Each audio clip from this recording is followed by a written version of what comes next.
तो मेरे दोस्त बुजुर्गों, जनाब रसूलुल्लाह सल्लल्लाहु अलैहि वसल्लम की खबर मुबारक के पास में एक फरिश्ता खड़ा रहता है और अल्लाह पाक ने इस फरिश्तों को सुनने के बाद से ऐसी सिफत दे रखी है कि जो भी दूसरी पढ़ता है तो वो फरिश्ता सुनता है। और वो फरिश्ता जनाब रसूलुल्लाह सल्लल्लाहु अलैहि वसल्लम को फौरन बताते हैं कि ये आपका उम्मती है, आपके लिए इसने दूसरी पढ़ी। क्या पढ़ी? दूसरी पढ़ी। हाँ, तो दो आप सल्लल्लाहु अलैहि वसल्लम बड़े खुश होते हैं। हाँ, तो मेरे दो बुजुर्गों, आज जुम्मे का दिन है। इंसान को ज़्यादा से ज़्यादा दूसरी पढ़नी चाहिए। हम इधर से दूसरी पढ़ेंगे, अल्लाह के नबी सल्लल्लाहु अलैहि वसल्लम को फौरन वो दूसरी पेश कर दी जाती है। हाँ भाई, बुजुर्गों, अल्लाह का एहसान है, अल्लाह पाक का करम है कि अल्लाह पाक ने हम सबको, मेरे दो बुजुर्गों, ईमान दिया है। ईमान दो बुजुर्गों बहुत बड़ा कीमती है। तो बुजुर्ग भाइयों, अल्लाह ताला जब किसी से नाराज होते हैं, अल्लाह ताला जब किसी से नाराज होते हैं तो अल्लाह पाक इसका माल नहीं छीनते, अल्लाह पाक इसकी हुकूमत भी नहीं छीनते, अल्लाह पाक इसकी बादशाही भी नहीं छीनते, अल्लाह पाक इसके कुछ भी असबाब नहीं छीनते। अल्लाह पाक क्या चीज छीनते कि अल्लाह पाक ने इसके सामने झुकने की तौफीक छीन लेते। अल्लाह पाक मेरे दो बुजुर्गों सजदों की तौफीक छीन लेते। हाँ, तो मेरे दो बुजुर्गों, जब अल्लाह पाक सजदों की तौफीक छीन लेते, जब मेरे दो बुजुर्गों अल्लाह पाक ने सजदों की तौफीक छीन ली, अल्लाह पाक उसे पाक घर में आने की तौफीक भी नहीं दे रहा है, तो यूं समझो कि अल्लाह हमसे नाराज है। क्या है कि अल्लाह हमसे नाराज हो गया, जो इसके पास घर में आने की अल्लाह तौफीक भी नहीं दे रही। इंसान यूं नहीं सोचे कि हम मस्जिद में नहीं जा रहे, यूं समझे, यूं सोचे मेरे दोस्तों, अल्लाह हमको उसके पास घर में आने की तौफीक भी नहीं दे रहे। अगर मेरे दो माँ बाप, जब बेटा माँ बाप का नाफरमान हो जाता है तो बाप क्या कहता है कि यहाँ से भाग जा, तू मेरा नाफरमान है, तू मेरा हर को छोड़ कर निकल जा, यही बोलता है ना भाई। क्यों? क्योंकि वो बाप की नहीं मान रहा है, वो माँ की नहीं मानता है। तो मेरे दो बुजुर्गों, जब अल्लाह नाराज होता है क्या फरमाता है? भाग जा मेरे घर से। अल्लाह मस्जिद में आने की तौफीक भी नहीं देता है। क्या पता चलता है? अल्लाह हमसे नाराज है, अल्लाह हमसे रूठ गया है। हमें ईमान वाले हैं। मेरे दो बुजुर्गों, ईमान वाले कैसे है? सारे के सारे कलमा पढ़ते हैं, ला इलाहा इल्लल्लाह और मुहम्मद रसूलुल्लाह। इस कलमे के अंदर है क्या चीज? कलमे के अंदर क्या चीज छुपी हुई है? सबसे पहले इकरार है, इकरार है इसके अंदर। हाँ, कि अल्लाह हम तेरी ही इताअत करेंगे और तेरी ही बंदगी करेंगे। और दूसरे में मोहम्मद रसूलुल्लाह में क्या है कि मोहम्मद सल्लल्लाहु अलैहि वसल्लम के तरीकों के मुताबिक हम जिंदगी गुजारेंगे। अगर जिस तरह अभी हम कलमा पढ़ते हैं, अगर इस तरह ही कलमा पढ़ना होता तो मक्का के मुशरिकीन भी कलमा पढ़ लेते, मक्का के मुशरिकीन भी कलमा पढ़ लेते, अबू जहल अबू लहब भी कलमा पढ़ लेते। इनको पता था कि कलमा पढ़ना, इसके बाद में अपनी चौधराही, अपनी हुकूमत, अपनी बादशाही चलेगी कि अपने एक ऐलान के ऊपर सारे के सारे मक्का जमा हो जाता है फिर तो अल्लाह की चलेगी और जनाब रसूलुल्लाह सल्लल्लाहु अलैहि वसल्लम की चलेगी। हाँ, फिर अपनी बिल्कुल भी नहीं चलेगी। कलमा पढ़ना को आसान नहीं है। हाँ, कलमे के अंदर क्या चीज छुपी हुई है? आज का मुसलमान मेरे दोस्तों उसको ला इलाहा इल्लल्लाह और मोहम्मद रसूलुल्लाह पता नहीं है। इसके अल्फाज भी ठीक नहीं है, अल्फाज भी क्या ठीक नहीं है? कलमे के अल्फाज भी ठीक नहीं है। कोई क्या पढ़ रहा है, कोई क्या पढ़ रहा है, अल्फाज भी ठीक नहीं है। और जिसके अल्फाज ठीक है इसका मायने का पता नहीं है, इसका मायने का पता नहीं है कि कलमा क्या चाहता है, कलमे का क्या माना है।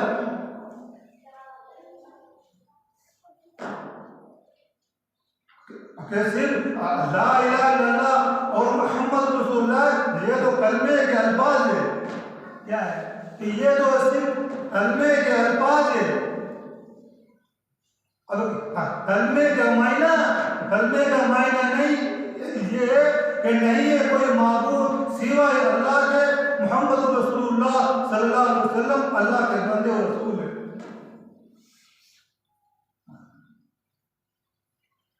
मेरे दोस्तों बुजुर्गों, इंसान आज ईमान वाला मेरे दोस्तों बुजुर्गों आधा धुंध वाली जिंदगी गुजार रहा है। कोई होश नहीं, इसको कुछ भी होश नहीं। कलमे के अल्फाज क्या है, कलमे का मायना क्या है, वो कलमे के अकादे क्या है, वो कलमा हमसे क्या आता है।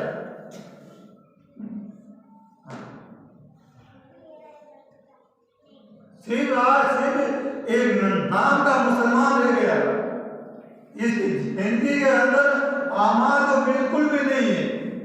वो शैतान ने ये मुतमिन कर दिया कि तू तो मुसलमान है, तू तो ईमान वाला है, तेरे लिए तो जन्नत पक्की है, तेरे लिए जन्नत पक्की है, तू तो मुसलमान है,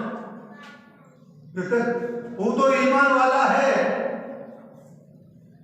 अपनी खुद की जिंदगी उठा कर देखे कि मैं ईमान वाला हूं, मैं कैसा हूं। अल्लाह के हुक्म मेरी जिंदगी के अंदर कितने हैं, कि मैं अल्लाह के हुक्म कितने मानता हूं। मैं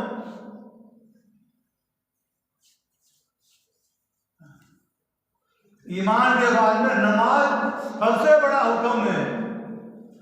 दुनिया के अंदर हमारे वस्तुओं के अंदर नमाज कितने हैं, इतनी बड़ी बड़ी ईमान वालों की वस्तुएं हैं, अगर मस्जिद के अंदर हमारे इतने हैं।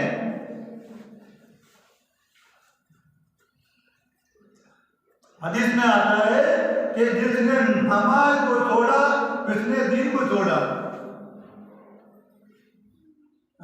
और नमाज को छोड़ना ऐसा है, नमाज जो इंसान छोड़ देता है ऊपर के और इस्लाम के दरमियान जो आड़ है वो नमाज है। जो इंसान नमाज को छोड़ता रहता है वो धीरे धीरे वो इंसान खाते हुए वो खाता है।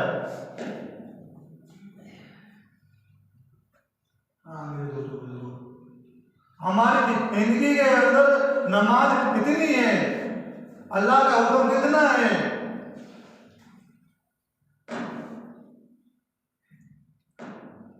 मौलाना फरमाते थे अभी फरमाते कि इस उम्मत को जो सबसे बड़ी जो बददुआ लगी है वो मस्जिद की लगी है।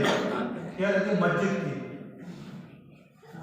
कि मस्जिद को छोड़कर बाजारों को आबाद कर रहे, तो मस्जिदों ने क्या दी, इनको बददुआएं दी, बददुआएं दी। तो क्या हुआ, सारे वस्तु के बस्ते वीरान हो गई, मुसलमान परेशान हो गए। अगर हम मस्जिद को आबाद करेंगे तो अल्लाह पाक हमको भी आबाद फरमाएगा। अल्लाह पाक हमको भी आबाद फरमाएगा। ये मस्जिद मेरे दो बुजुर्गों जन्नत का जन्नत है, जन्नत अरे ये मस्जिद अल्लाह पाक का क़यामत के दिन इसी मस्जिद को उठाएंगे और जन्नत में शामिल कर लेंगे।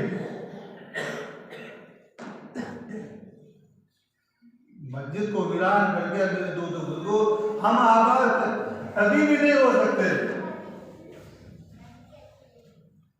अभी भी हम आबाद नहीं हो सकते। अभी हम नमाज में थे, एक साथ बता था कि रात को 2 बजे मस्जिद से मिंबर के यहाँ से होने की आवाज़ें आ रही थी। कितनी बजे? रात को 2 बजे। रात को 2 बजे मस्जिद के अंदर मिंबर के यहाँ से रोने की आवाज़ें आ रही है। लेकिन अकेले जब मस्जिद को आबाद में नहीं करेंगे तो मस्जिद रोएगी और फिर क्या होगा कि पूरी की पूरी वस्ती के लिए बददुआएं करेगी।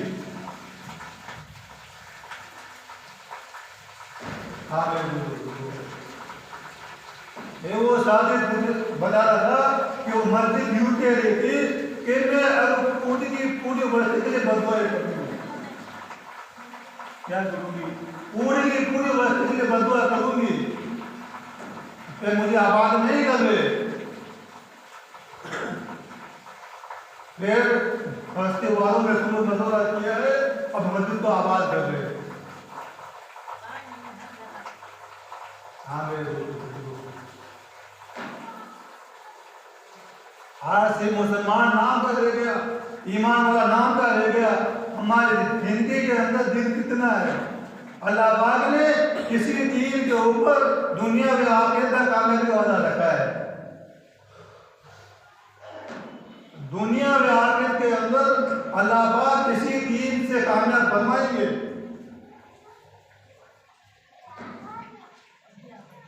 हमारा अकीदा, हमारे यकीन तो मेरे दोस्तों को ये है कि दुनिया मिलेगी तो कामयाब होएंगे, माल मिलेगा तो कामयाब होएंगे। दिन में क्या रखा है? कुछ नहीं है। वो मक्का के मुशरिकीन कहते थे वो अकीदा अपना है।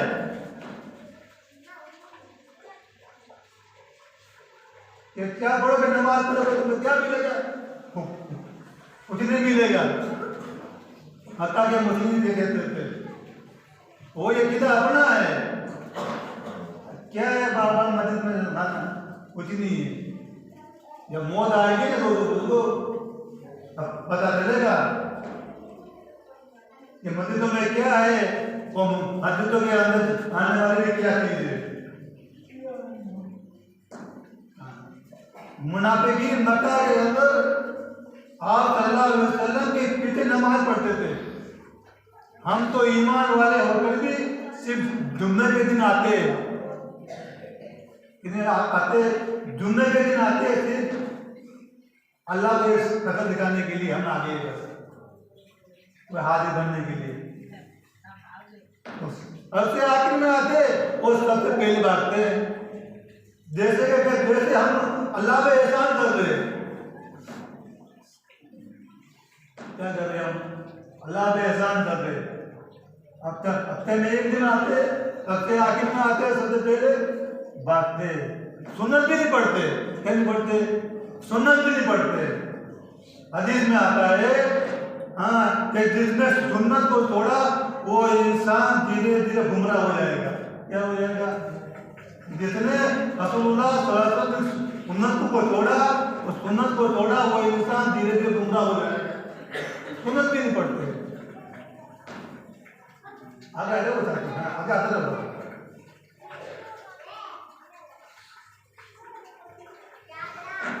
पीछे वाले आगे आ जाए। इसलिए दोस्तों हम अल्लाह पे एहसान नहीं कर रहे, अल्लाह हम पे एहसान कर रहा है। अगर मेरे दोस्तों भाइयों, अगर अल्लाह हमसे नमाज पढ़वाना आता है जबरदस्ती तो अल्लाह क्या करता है? अल्लाह कुछ भी कर सकता है। इसीलिए अल्लाह ने खुद इंसान के इम्तिहान में दिया है कि ये नमाज पढ़ता कि नहीं पढ़ता। अगर अल्लाह हमको जबरदस्ती नमाज पढ़वाना आता तो यूं कर देता कि जब तक नमाज नहीं पढ़ेगी तब तक रेटिंग भी नहीं आएगी। क्या नहीं आएगी? रेटिंग भी नहीं आएगी। तो सुबह सारे साथी सबसे पहले मस्जिद में आकर लाइन लगाते। अगर अल्लाह ताला ने ऐसा नहीं किया कि इंसान के इख्तियार में दिया, अपनी हाजतों को अल्लाह ने नहीं रोका कि ये इंसान अपनी मर्जी से ये अमल करता ही नहीं करता।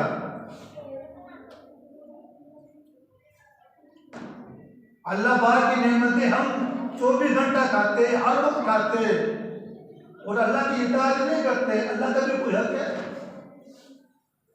अल्लाह ने इंसान को बनाया तो बेकार पैदा किया, चलो जाओ दुनिया में तुम खाओ कमाओ। ये अकीदा मेरे दोस्तों ढेरों का है। दुनिया में खाओ कमाओ, दुनिया में मजा करो और मत जाओ। जानवर भी करता है, वो भी कमाता है, जानवर भी खाता है, बच्चे पैदा करता है, अपनी नई फौज भी कमाता है और वो आखिर में मर जाता है। कि जो इंसान अल्लाह की इताअत नहीं करता वो जानवर है। क्या है? हदीस में आता है कि वो इंसान जो अल्लाह की इताअत नहीं करता, अल्लाह का हुक्म पूरा नहीं करता, वो जानवर है। वो जानवर में कौन सा? खंजीर, बंदर से ज्यादा नीचे। हाँ, अगर ये इंसान अल्लाह की इताअत नहीं करता, अल्लाह के हुक्म को पूरा नहीं करता, तो इंसान ये क्या है कि सीधे पाखाना बनाने वाली मशीन है। क्या है कि ये इंसान अगर नमाज नहीं पढ़ता है, अल्लाह के हुक्म पर नहीं करता, तो ये क्या है कि ये इंसान सीधे पाखाना बनाने वाली मशीन है। सुबह खाया, शाम को खाया, सुबह पकाना बना दिया। ये इंसान की हकीकत है। हाँ, इसीलिए दोस्तों अल्लाह की इताअत करे इंसान। हमारे पड़े 5 वक्त के अंदर अल्लाह पाक के सामने इस सजदे को, इस सर को अल्लाह पाक के सामने रखे। अन्ना मेरे दोस्तों इंसान को मौत आएगी और कब्रों के अंदर जाकर अड़े रहेंगे, कोई भी पूछने वाला भी नहीं रहेगा। आज इंसान बोलता है अरे भाई हमको टाइम है नमाज पढ़ने का, नमाज जो फालतू लोग वो पढ़ेंगे। कौन पढ़ेगा? जो फालतू है वो पढ़ेगा नमाज को। हम तो बिजी आदमी हैं, हम तो कारोबार वाले आदमी है। कब्रिस्तान में जाकर देखो, आप कब्रिस्तान में जाकर देखो, मादा लोग भी पढ़े तो इतने बिजी थे, आज इनके पास बिल्कुल भी काम नहीं है। बिल्कुल भी काम नहीं है, बिल्कुल हरी है वो। हाँ, कि मौत आएगी तो सबको क्या कर देगी? पड़ी कर देगी। एक बादशाह था जो बादशाह ने अपने वजीर से फरमाया कि तुम 3 सवाल का जवाब दोगे तो मैं मेरे पास रखूंगा, वरना मैं आपको छोड़ दूंगा। तो वो अजीज ने बोला ठीक है बताओ। सबसे पहला सवाल है कि दुनिया के अंदर सबसे जो सच है वो क्या है? दुनिया में जो सबसे जो सच है वो क्या है? और दूसरा सवाल कि दुनिया में जो सबसे जो झूठ है वो क्या है? और तीसरा सवाल कि हकीकत क्या चीज है? क्या है हकीकत? क्या चीज है? हाँ, तो बादशाह के वजीर ने बहुत सारे लोगों को मालूम किया भाई ये 3 सवाल का जवाब दो मुझे। कई दिनों से घूमता रहा मगर किसी ने भी नहीं बताया। तो आखिर के अंदर वजीर ये सोचा है भाई कोई सवाल का जवाब भी नहीं दे रहा है, अब अपनी नौकरी जाएगी। तो वो ऐसे छोड़ के गाँव छोड़ कर जा रहा था कहीं। तो एक समझदार आदमी था, बोला भाई